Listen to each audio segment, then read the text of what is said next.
ગુજરાતના ઇતિહાસમાં ક્યારેય પણ ભાજપ કે કોંગ્રેસ સિવાયની કોઈ પણ પાર્ટીએ 5000 કરતાં પણ વધુ ઉમેદવારો તાલુકા, જિલ્લા, નગર, મહાનગરપાલિકાની ચૂંટણીમાં ઊભા રાખ્યા નથી.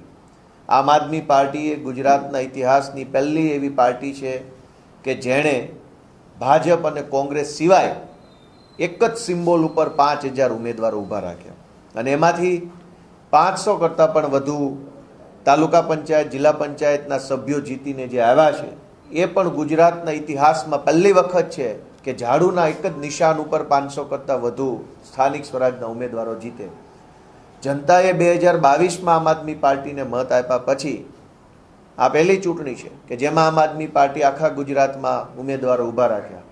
22માં પણ જનતાએ આશીર્વાદ આપ્યા અને 26માં પણ જનતાએ આશીર્વાદ આપ્યા. એ બતાવે છે કે આમ આદમી પાર્ટીનો જનાધાર દિવસે ને દિવસે મજબૂત બનતો રહ્યો છે, મોટો બનતો રહ્યો છે.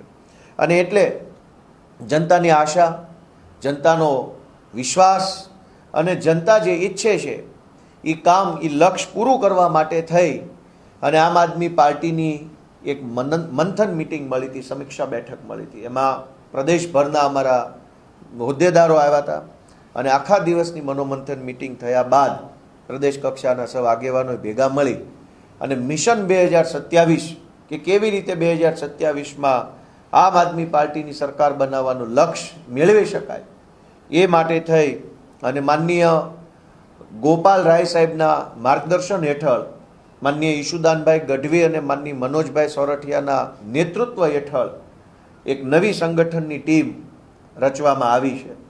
માનનીય ઈશુદાનભાઈ ગઢવીના નેતૃત્વમાં મિશન 2027ની તૈયારીઓ કરવા માટે થઈ અને પ્રદેશ માળખાની અંદર અમારા આમ આદમી પાર્ટીના મજબૂત યોદ્ધાઓને નવી જવાબદારી સોંપવામાં આવી રહી છે. અને એમાં પ્રદેશ કક્ષાએ ઉપપ્રમુખ તરીકે અનેક સાથીઓને જવાબદારી સોંપવામાં આવી છે. આ ઉપપ્રમુખશ્રીઓ પોતાની જવાબદારીના ભાગરૂપે ગુજરાતના અલગ અલગ વિસ્તારોમાં જઈને જનતાના મુદ્દા ઉઠાવવાનું કામ, સંગઠનની દેખભાળ કરવાનું કામ, સંકલન કરવાનું કામ, જનતા સુધી આમ આદમી પાર્ટીનો સંદેશ પહોંચાડવાનું કામ કરવાની જવાબદારી સોંપવામાં આવી છે. ત્યારે પ્રદેશ ઉપપ્રમુખ તરીકે અમારા આમ આદમી પાર્ટીના બહુ જૂના સાથી ડૉક્ટર જ્વેલબેન વસરાને પ્રદેશ ઉપાધ્યક્ષની જવાબદારી સોંપી છે. જ્વેલબેન 3 વખત આંતરરાષ્ટ્રીય સ્તર ઉપર સ્પોર્ટ્સમાં ભાગ લઈ ચૂક્યા છે. પોતે ટેનિસ ફેડરેશનના પ્રમુખ છે ભારતની અંદર. તેઓ PhD કરેલું છે મનોવિજ્ઞાનની અંદર અને આમ આદમી પાર્ટીના ખૂબ જૂના સાથી છે. હમણાં સુધી એ કાર્યકારી અધ્યક્ષની જવાબદારી નિભાવતા હતા. આવા ઉચ્ચ શિક્ષિત, રમતગમતના ક્ષેત્રમાં ખૂબ નામના કમાયેલા સંગઠનના જાણકાર બેન જ્વેલબેનને પ્રદેશ ઉપપ્રમુખ તરીકે જવાબદારી સોંપી છે. અમદાવાદ કચ્છી સમાજના પ્રમુખ અને અગ્રણી CA કોર્પોરેટ જગતની અંદર જેમણે ખૂબ સારો એવો અનુભવ ધરાવે છે એવા CA કૈલાસદાન ગઢવીને પણ પ્રદેશ ઉપપ્રમુખ તરીકેની જવાબદારી સોંપી છે. હા, હું લડીશ એવો નારો આપનારા અમારા આમ આદમી પાર્ટીના પાયાના કાર્યકર્તા, ખૂબ જૂના સમયથી આમ આદમી પાર્ટી સાથે જોડાઈ દક્ષિણ ગુજરાતમાં સંગઠન મજબૂત કરવાનું કામ જેમણે કર્યું છે અને 2022ની ચૂંટણીમાં કામરેજ મત વિસ્તારમાં 1 લાખ કરતાં પણ વધુ મત મેળવીને જેમણે ડંકો વગાડ્યો છે એવા શ્રી રામભાઈ ધડુકને પ્રદેશ ઉપપ્રમુખ તરીકે સ્થાન આપવામાં આવે છે. અમારા પ્રદેશના પૂર્વ મહિલા પ્રમુખ અને જેણે કોર્પોરેટ જગતમાં નોકરી કરી છે, ખૂબ ઊંચા લેવલ ઉપર કામ કર્યું છે, કોર્પોરેટ કલ્ચરથી વાકેફ હોવા છતાંય સંઘર્ષનો રસ્તો પસંદ કર્યો, સડકનો રસ્તો પસંદ કર્યો અને હાઈફાઈ કોર્પોરેટ લાઈફ છોડી અમદાવાદ સાબરમતી જેલમાં પણ જેઓ જઈ આવ્યા છે જનતા માટે, એવા પૂર્વ સ્વતંત્રતા સેનાની પરિવારમાંથી આવતા ગૌરીબેન દેસાઈને પ્રદેશ ઉપપ્રમુખ તરીકેની જવાબદારી સોંપવામાં આવી છે. અમારા યુવા આગેવાન, ગુજરાતના હજારો કરોડો યુવાનો માટે જેઓ સતત લડતા આવ્યા છે, ખાસ કરીને પેપર લીક બાબતે જેમણે ખૂબ ઊંચું કામ કર્યું છે. કોઈ પણ ભરતીનું પેપર લીક થાય, IBને કે સરકારને કે પોલીસને ખબર પડે એ પહેલાં યુવરાજસિંહ એવા આરોપીઓ સુધીને ઘટનાના મૂળ સુધી પહોંચી જાય છે.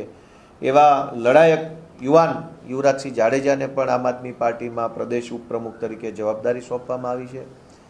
આમ આદમી પાર્ટીને છેક છેવાડાની બોર્ડર, રાજસ્થાન બોર્ડર ઉપર આમ આદમી પાર્ટીની તાલુકા પંચાયત બની પોશીના, ખેડબ્રહ્મા, આ મત વિસ્તારની અંદર પણ છેક એકદમ અંતરિયાળ વિસ્તારમાં આમ આદમી પાર્ટીનો ઝંડો બુલંદ કરનારા આદિવાસી સમાજના આગેવાન બિપિનભાઈ ગામેતી, એમને પણ પ્રદેશમાં ઉપપ્રમુખ તરીકે જવાબદારી સોંપવામાં આવી છે. એવા જ આદિવાસી સમાજના આગેવાન 10 કરતાં પણ વધુ આદિવાસી આંદોલનો કર્યા છે અને ખાસ કરીને આદિવાસી સમાજનો એક મહત્વનો ગંભીર મુદ્દો છે નકલી આદિવાસી સર્ટિફિકેટનો. એ નકલી સર્ટિફિકેટ બાબતે લાંબા સમયથી જે લડાઈ લડી રહ્યા છે એવા આદિવાસી સમાજના કદાવર આગેવાન રાજુભાઈ વલવાઈ, એને પણ આમ આદમી પાર્ટીના પ્રદેશ ઉપપ્રમુખ તરીકે જવાબદારી સોંપવામાં આવી છે. કોળી સમાજના ખૂબ સારા એવા આગેવાન, સુરેન્દ્રનગર પંથકમાં કોળી સમાજ માટે હંમેશા સક્રિય અને સજાગ વ્યક્તિત્વ કહી શકાય એવા આમ આદમી પાર્ટીમાંથી ચૂંટણી લડેલા અને બહુ નજીવા માર્જિનથી ચૂંટણી જીતી નતા શક્યા એવા મયુરભાઈ સાકરિયા પણ પ્રદેશના ઉપપ્રમુખ તરીકે જવાબદારી સંભાળવાના છે. ઉત્તર ગુજરાતમાંથી ઠાકોર સમાજના આગેવાન છે, અખિલ ક્ષત્રિય ઠાકોર એકતા સમિતિના પ્રદેશ પ્રમુખ છે, ફિલ્મી જગત સાથે સંકળાયેલા છે અને સમાજ સેવામાં ખૂબ ઊંચું નામ છે એવા રાજકરણભાઈ ઠાકોર, એમને પણ પ્રદેશના ઉપપ્રમુખ તરીકે જવાબદારી સોંપવામાં આવી છે. નશા મુક્તિ અભિયાન માટે જેવો હંમેશા સક્રિય રહે છે, કચ્છમાં આપણે જોયું હશે હમણાં કે દારૂના બાબતમાં જનતા રેડ કરી અને એમણે ખોટી રીતે હેરાનગતિનો સામનો કરવો પડ્યો છે. પોતે બહુ નિષ્ણાંત ડૉક્ટર છે, ખૂબ સારું એવું એમનું પર્સનલ જીવન છે, ડૉક્ટર છે, પૈસા કમાય છે, સારી લાઈફ જીવી શકે એમ છે, તેમ છતાંય સમાજનું કામ કરવા, લોકોને ઉપયોગી બનવા માટે જેઓએ અભિયાન હાથ ધર્યું છે એવા કચ્છથી અમારા ડૉક્ટર કાયનાતબેન અંસારી આથા, એમને પણ પ્રદેશના ઉપપ્રમુખ તરીકે જવાબદારી સોંપવામાં આવે છે. અને હમણાં જેમણે ગોંડલની અંદર ડંકો વગાડ્યો છે, ગોંડલ વિશે આપણે બધા અહીંયા અમદાવાદમાં બેસીને ખૂબ સાંભળ્યું છે કે ભાઈ ત્યાં મિર્જાપુર જેવો માહોલ છે. સાચું ખોટું સ્થાનિક લોકોને વધારે ખબર હોય, અમને ખબર હોય, પણ બોલીએ નહીં બહુ. પણ ગોંડલ કે જ્યાં ડરનો માહોલ છે, ભયનો માહોલ છે, અને આપણે જોયું છે ઉપરાઉપરી અનેક ઘટનાઓ ગોંડલમાં બની, હત્યાની, અપહરણની, લૂંટની, અને બધી જ ઘટનાઓ છેલ્લે દબાવી દેવામાં આવી. એવા ગોંડલમાં હિંમતથી જે અમારી રાણી લક્ષ્મીબાઈની જેમ લડાઈ લડે છે અને જેણે આંતરરાષ્ટ્રીય કુર્મી સેનાના ગુજરાત પ્રમુખ તરીકે જવાબદારી સંભાળી છે, હ્યુમન રાઇટના પ્રદેશ અધ્યક્ષ તરીકે જવાબદારી સંભાળી છે, અને ગોંડલમાં હમણાં જિલ્લા પંચાયતની 1 સીટ અને તાલુકા પંચાયતની અનેક સીટો જીતાડવા માટે જેમણે યોગદાન આપ્યું છે એવા જિગીશાબેન પટેલને પણ પ્રદેશના ઉપપ્રમુખ તરીકે જવાબદારી સોંપવામાં આવે છે.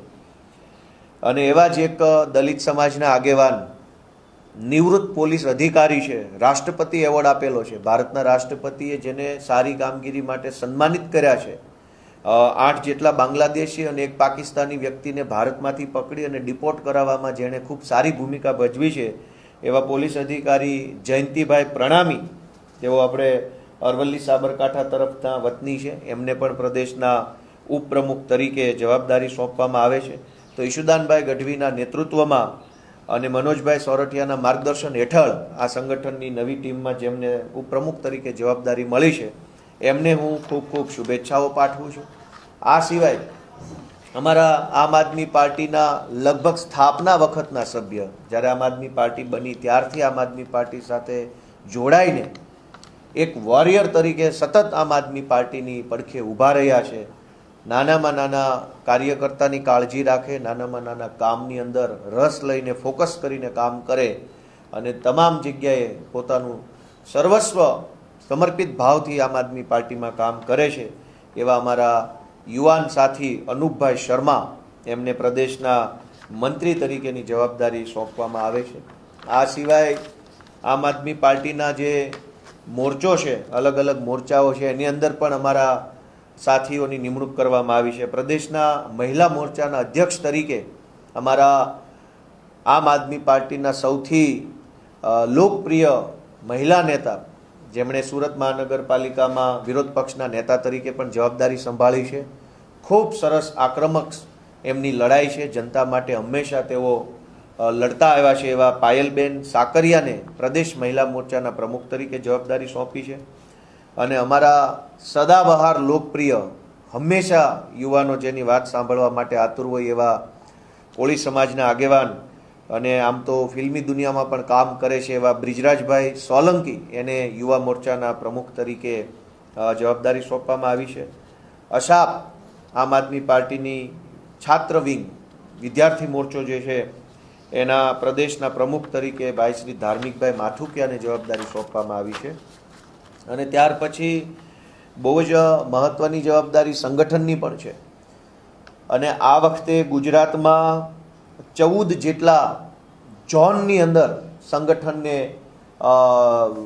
ગોઠવવામાં આવ્યું છે. 14 અલગ અલગ પ્રકારના ઝોન સંગઠનની દ્રષ્ટિએ પાડવામાં આવ્યા છે. અને 14 ઝોનની અંદર અમારા ખૂબ જ અનુભવી, આવડતવાળા, સંયમી, રાજનીતિમાં જેની અંદર કોઠાસૂઝ હોય એવા મહત્ત્વના અમારા સાથીઓ છે. અને સંગઠન મંત્રી, પ્રદેશના સંગઠન મંત્રી તરીકે જવાબદારી સોંપી છે. અમારા આમ આદમી પાર્ટીના ખૂબ જ સૌને ગમતા એવા મીડિયા સંકલનનું કામ સંભાળતા અને પ્રદેશના મુખ્ય પ્રવક્તા ડૉક્ટર કરણ બારોટ, એણે જે રીતે સારી કામગીરી કરી છે આમ આદમી પાર્ટીમાં, જે કામ સોંપ્યું હોય એ કામ સવાયું વધારે કામ કરીને આવે એવી એની આવડતને ધ્યાને લેતા આમ આદમી પાર્ટી દ્વારા એમને પ્રદેશના સંગઠન મંત્રી તરીકે હવે સંગઠનની જવાબદારી ડૉક્ટર કરણ બારોટને સોંપવામાં આવી છે. તેઓ અમદાવાદ પૂર્વ અને અમદાવાદ પશ્ચિમ લોકસભાના સંગઠનની જવાબદારી સંભાળવાના છે. જેઓ 3 પેઢીથી રાજનીતિમાં છે અને અમારા સુરેન્દ્રનગરના આગેવાન છે, એમના દાદાજી નહેરુ સાહેબ સાથે એ વખતની સરકારોમાં કામ કરતા હતા. એમના પિતાજી સરકારમાં મંત્રી હતા, એ પોતે નગરપાલિકાના પ્રમુખ રહી ચૂક્યા છે. એવા 3 પેઢીથી રાજનીતિનો જે અનુભવ ધરાવે છે એવા સુરેન્દ્રનગરથી અમારા વિક્રમભાઈ દવે, એમને પણ પ્રદેશ સંગઠન મંત્રી તરીકે ગાંધીનગર અને સુરેન્દ્રનગર લોકસભાના સંગઠનની જવાબદારી સોંપી છે. અમારા ક્ષત્રિય સમાજના આગેવાન અને ખૂબ સરસ રીતે જેણે આણંદ અને ખેડા પંથકની અંદર આમ આદમી પાર્ટીને મજબૂત બનાવવાનું કામ હાથ ધર્યું છે એવા લડાયક નેતા કરણી સેનામાં પણ જેઓ પોતાની જવાબદારી બજાવી રહ્યા છે એવા સંજયસિંહ રાજ, એમણે આણંદ અને ખેડા લોકસભાની સંગઠનની જવાબદારી સંગઠન મંત્રી તરીકે સોંપી છે. સુરતની અંદર કોર્પોરેટર તરીકે જેમણે 5 વર્ષ ખૂબ શ્રેષ્ઠ કામ કર્યું છે અને જનતાની અંદર પોતાની છબી એક ઊભી કરી છે એવા મહેશભાઈ અણઘણને વડોદરા લોકસભાનું સંગઠનનું કામ સોંપી અને સંગઠન મંત્રી પ્રદેશ તરીકે જવાબદારી સોંપી છે. આદિવાસી સમાજના આગેવાન અને સરપંચ એસોસિએશનના પ્રમુખ તરીકે જેઓ જવાબદારી સંભાળી ચૂક્યા છે એવા નિરંજનભાઈ વસાવા, એમને પ્રદેશ સંગઠન મંત્રી તરીકે છોટાઉદેપુર અને ભરૂચ લોકસભાની જવાબદારી સોંપી છે. એવા જ અમારા SBI બેંકના પૂર્વ મેનેજર, ખૂબ ઉચ્ચ શિક્ષિત અને ખૂબ સંઘર્ષશીલ પરિવારમાંથી આવતા આદિવાસી સમાજના આગેવાન ભાઈ શ્રી બાબુભાઈ ડામોરને દાહોદ અને પંચમહાલ લોકસભાના સંગઠનની જવાબદારી સોંપવામાં આવી છે. અને એવા જ અમારા ક્ષત્રિય ઠાકોર સમાજના આગેવાન પાટણથી પ્રભાતસિંહ સોલંકી, એમને બનાસકાંઠા અને પાટણની જવાબદારી સોંપવામાં આવે છે. પ્રભાતસિંહ સોલંકી ક્ષત્રિય ઠાકોર સમાજ માટે ખૂબ જ સક્રિય વ્યક્તિ છે, ખૂબ સમાજ માટે કામ કરે છે, મહેનત કરે છે, સમાજનું જાગૃતિ કરવાનું કામ કરે છે. એવા પ્રભાતસિંહ સોલંકીને પ્રદેશ સંગઠન મંત્રી તરીકે જવાબદારી સોંપી છે. એવા જ અમારા ક્ષત્રિય સમાજના અન્ય આગેવાન છે જયદીપસિંહ બાલુસિંહ ચૌહાણ, તેઓ વ્યવસાય શિક્ષક છે અને શિક્ષક તરીકે ખૂબ શ્રેષ્ઠ કામગીરી તેઓ બાળકોને ભણાવવામાં કરી રહ્યા છે. સાથે સાથે સંગઠનનું પણ એમની પાસે ખૂબ ઊંડું નોલેજ હોવાથી એમને પ્રદેશ સંગઠન મંત્રી તરીકે મહેસાણા અને સાબરકાંઠા લોકસભાની જવાબદારી સોંપી છે. ત્યારબાદ સુરત મહાનગરપાલિકાના વિપક્ષના પૂર્વ નેતા અને હાલમાં જેઓ સુરતમાં કોર્પોરેશનની ચૂંટણી જીત્યા છે અને અમારા આમ આદમી પાર્ટીના ખૂબ જૂના સાથી છે એવા ધર્મેશભાઈ ભંડેરીને આમ આદમી પાર્ટીના પ્રદેશ સંગઠન મંત્રી તરીકે નવસારી અને સુરતની જવાબદારી સોંપવામાં આવે છે. અમારા આદિવાસી એકતા પરિષદની અંદર જેમણે ખૂબ સારી જવાબદારી નિભાવી છે અને આદિવાસી સમાજ માટે હંમેશા જેઓ સજાગ બની અને લડતા આવ્યા છે એવા કમલેશભાઈ પટેલને બારડોલી અને વલસાડ લોકસભાની સંગઠનની જવાબદારી સોંપવામાં આવે છે. અમરેલી અને ભાવનગર લોકસભા માટે થઈ અમારા નિકુંજભાઈ સાવલિયા, તેઓ પાટીદાર સમાજ સાથે સંકળાયેલા છે, ખોડલધામ સંસ્થા સાથે પણ જોડાઈને સારી એવી સેવા બજાવી રહ્યા છે. એવા નિકુંજભાઈ સાવલિયાને, તેઓ અમરેલીના પૂર્વ પ્રમુખ છે, પ્રદેશ શહેર જિલ્લા પ્રમુખ હતા અમરેલીમાં, હવે તેમને પ્રદેશ સંગઠન મંત્રી તરીકે જવાબદારી સોંપવામાં આવી છે. શ્રી રાજુભાઈ બોરખતરિયા, તેઓને પોરબંદર અને જુનાગઢ લોકસભાની જવાબદારી સાથે પ્રદેશ સંગઠન મંત્રી તરીકે જવાબદારી સોંપી છે. રાજુભાઈ એક શિક્ષક છે, ગામના સરપંચ તરીકે પણ જવાબદારી સંભાળી ચૂક્યા છે. ખૂબ રાજકીય રીતે પરિપક્વ અને અનુભવી વ્યક્તિ છે અને પોતે શાળા સાથે સંકળાયેલા વ્યક્તિ હોવાના કારણે જનસંપર્ક ખૂબ એમનો વિશાળ છે. આ સિવાય અમારા આહિર સમાજમાંથી આવતા અજીતભાઈ લોખીલ રાજકોટના છે, પોતે ઉદ્યોગપતિ છે, વેપારી છે.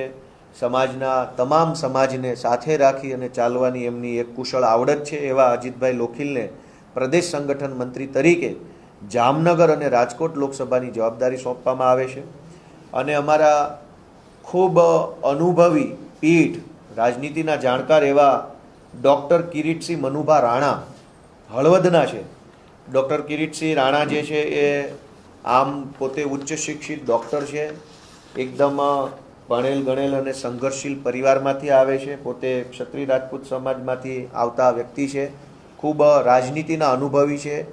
એ ડૉક્ટર કિરીટસિંહ રાણાને કચ્છ જિલ્લાની કચ્છ લોકસભાની સંગઠનની જવાબદારી સાથે પ્રદેશમાં સંગઠન મંત્રી તરીકે જવાબદારી સોંપવામાં આવે છે. આમ પ્રદેશના ઉપપ્રમુખ તરીકે, પ્રદેશ સંગઠન મંત્રી તરીકે, અન્ય મોરચાઓમાં મહિલા મોરચા, યુવા મોરચાના પ્રદેશ પ્રમુખ તરીકે અમારા અલગ અલગ સાથી મિત્રોને જવાબદારી સોંપી માનનીય ઈશુદાનભાઈ ગઢવીના નેતૃત્વમાં સંગઠનના મહામંત્રી તરીકે મનોજભાઈ સોરઠિયાના માર્ગદર્શન હેઠળ આ આખી ટીમ ખૂબ મજબૂતીથી કામ કરી અને 2027માં જનતાની સરકાર બનાવવાનું લક્ષ્ય સાકાર કરે એવી હું શુભેચ્છાઓ પાઠવું છું.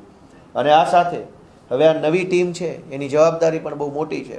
આજે આપણે જોઈએ છે કે ગુજરાતમાં અને આમ તો આખા દેશમાં હાલત બહુ ડામાડોળ છે. ક્યાંય પેટ્રોલ ડીઝલના મુદ્દાઓ આવી રહ્યા છે, ક્યાંક પેપર લીક થઈ રહ્યા છે, ક્યાંક ખાતર મળતું નથી, ક્યાંક બીજી દૂધના ભાવ વધી રહ્યા છે. હમણાં બાળકોના એડમિશનનો પીરિયડ ચાલુ થશે એટલે ફીઓ વધી રહી છે, ભણવાના ખર્ચાઓ વધી રહ્યા છે.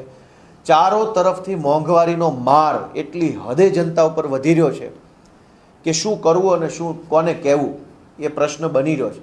આજે જનતાની વાત કોઈ સાંભળવા તૈયાર નથી સરકારમાં. ત્યારે આ નવી ટીમના નવા નેતૃત્વના સથવારે આવનારી 21 તારીખના રોજ આખા ગુજરાતમાં મોંઘવારીની વિરુદ્ધમાં અને જનતાની તરફેણમાં આમ આદમી પાર્ટી દ્વારા એક કાર્યક્રમ કરવામાં આવશે અને લોકોના મુદ્દાને સરકારના બેરા કાન સુધી પહોંચાડવા માટે આમ આદમી પાર્ટી આગળ આવશે. Thank you. એટલે આટલું બધું હિન્દીમાં બોલছো? હલકા સા હિન્દી બોલ.